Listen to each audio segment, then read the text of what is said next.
More than a series of reflections, this Lent has been for us a journey. We journeyed with the men and women that work and study and have graduated from the Gregorian University. Each story that we've heard from them is special, and at the same time, I think each story has been simple. We're all together looking to find hope in our lives. Finding hope here in the Gregorian, in the classroom, finding hope in a high school classroom where we grade papers, or finding hope at a lay retreat center.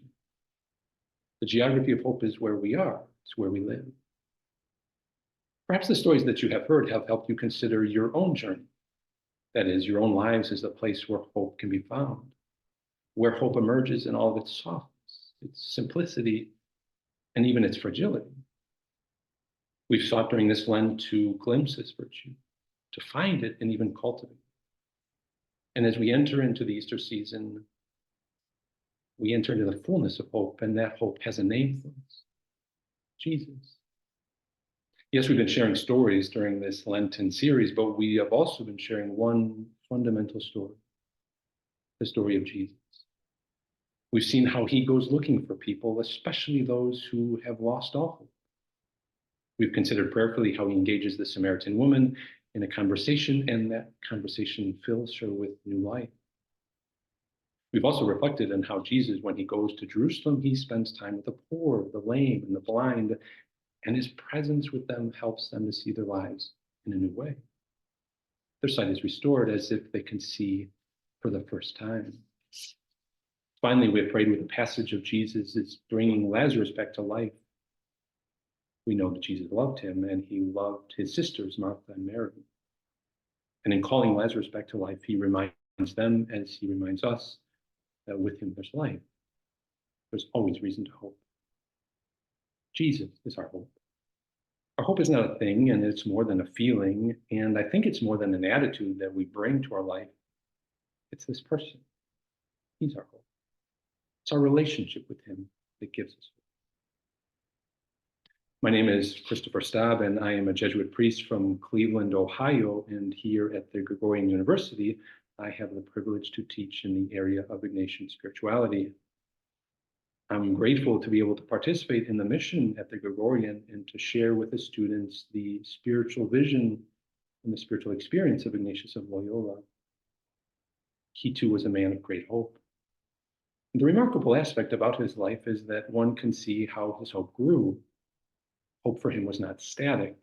It was not something that he simply had or held on to. He grew into it. His hope became wider, more expansive. It became, we must say, relational.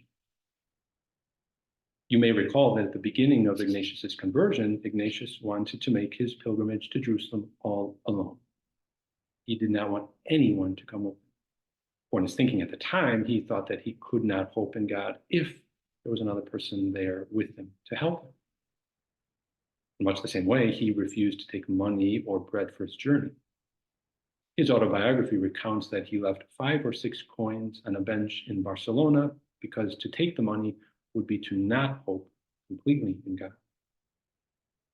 We can say that at this stage of his life, his hope was strong, radical, but it was all about him and God. And that changed. As Ignatius matured and grew in his relationship with God, his hope did too. He found friends, women that supported him, and companions that believed in his project.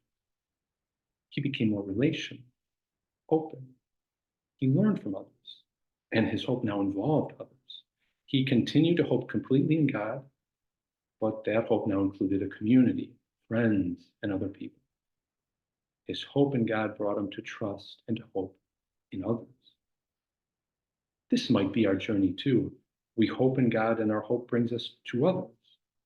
It asks us to trust others, to seek help from others, and to receive courage and inspiration in a community. The Gregorian is one such community. Here we hope completely in God, but we also have to work together, trust and depend upon each other, and ask for help. Our hope here is firm. We want our students to grow and to share the beauty of their lives with others. We want them to share their hope with their community. Our hope here too is audacious. we can make a difference. Peace and justice are possible if we depend completely on God and look to each other for inspiration, help, and guidance. Our times, though they may be dark, are perfect for our deep, communal, and bold hope in Jesus.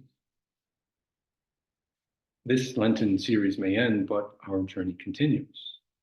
We are, like Jesus' disciples, just beginning to realize the great hope that Jesus calls us to. And as we have seen in these gospel passages over which we have prayed, Jesus always seeks to bring us new. And following the spirituality of Ignatius of Loyola, we can ask for the grace to hope in Jesus and to trust that his hope will open us up to others so that we can walk together, a truly synodal church, in a greater relationship with the Lord and with each other. As I close, I would like to thank you for participating in this Lenten journey with us. Thank you for your support of the Gregorian, the Biblicum, and the Orientale. Thank you for sharing your hope with us. On behalf of all of the presenters, I wish all of you a very blessed, joyous, and hope-filled Easter season.